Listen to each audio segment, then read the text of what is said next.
Hello बच्चों, चलिए प्रश्न को पढ़ते हैं। तत्वों की संख्या निश्चित है किंतु यौगिकों की संख्या नहीं। आप इसका क्या स्पष्टीकरण देंगे?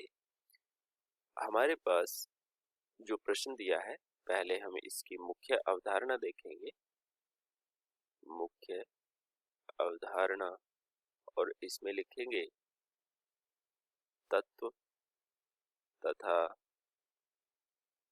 यौगिकों में अंतर क्या है।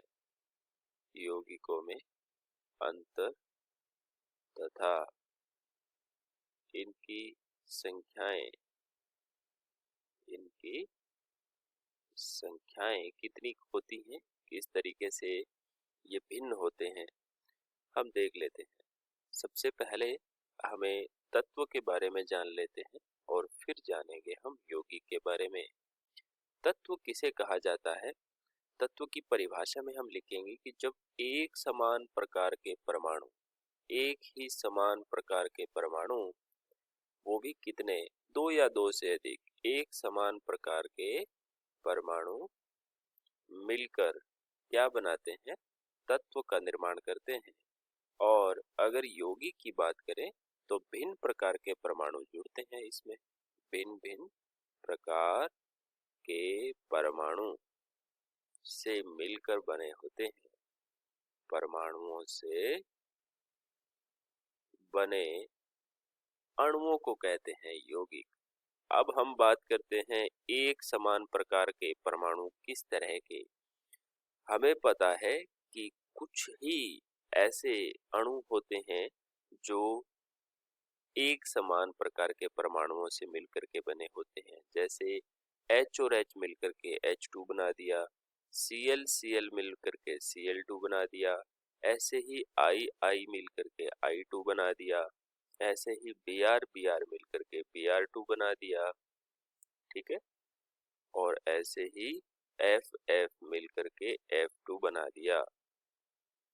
और इसके अलावा कुछ ऐसी धातुएं होती हैं, जैसे सोडियम धातु है, पोटेशियम धातु है, कैल्शियम धातु है, मैग्नीशियम धातु है, प्लेटिनम धातु है, या फिर Ag यानी कि चांदी जो होती है, सोना जो होता है, मरकरी जो होती है, जो धातुएं होती है, जो शुद्ध धातुएं होती हैं, मरकरी जो धातु होती हैं।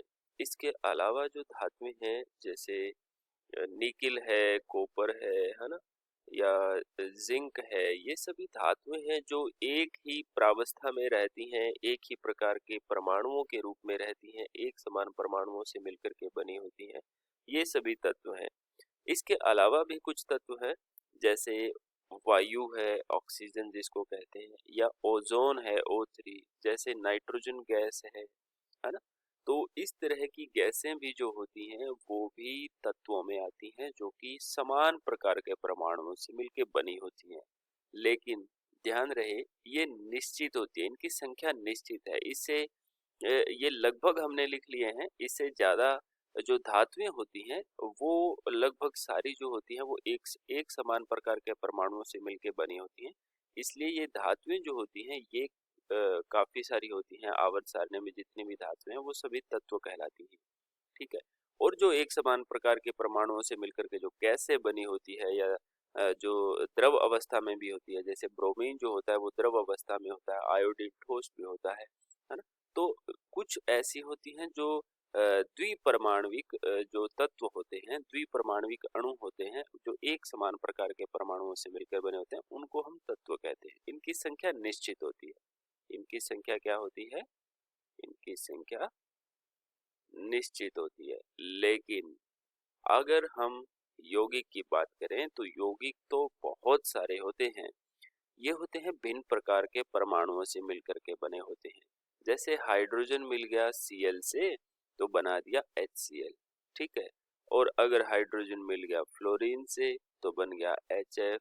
ऐसे ही HBr, है ना, ऐसे ही क्या बन जाएगा, HBr, HI, है ना, NaCl जिसको हम नमक कहते हैं, है ना, NaCl।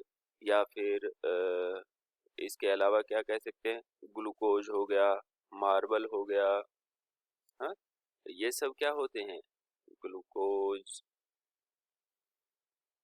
या फिर जो मार्बल होता है जिसको हम चूना पत्थर से बनता है, मार्बल हो गया, या फिर इसके अलावा कुछ ऐसे होते हैं जो भिन्न प्रकार के परमाणुओं से, जैसे H2SO4 है, HNO3 है ना, ये सब के सब यौगिक हैं। ये सब के सब ऐसे यौगिक हैं जो दो या दो से अधिक प्रकार के भिन्न परमाणुओं से मिलके बने होते हैं, इसलिए इनको हम कहते हैं यौगिक। ठीक है, इनकी संख्या निश्चित नहीं है, ये बहुत सारे होते हैं। संख्या निश्चित नहीं है, संख्या निश्चित नहीं है, ये बहुत सारे होते हैं, इसलिए इनकी संख्या निश्चित नहीं होती है। यही स्पष्टीकरण है इसका। बहुत सारे असमान परमाणु मिलकर के बहुत सारे यौगिकों का निर्माण करते हैं। ठीक है ना, तो आशा करते हैं आपको समझ आया होगा। धन्यवाद।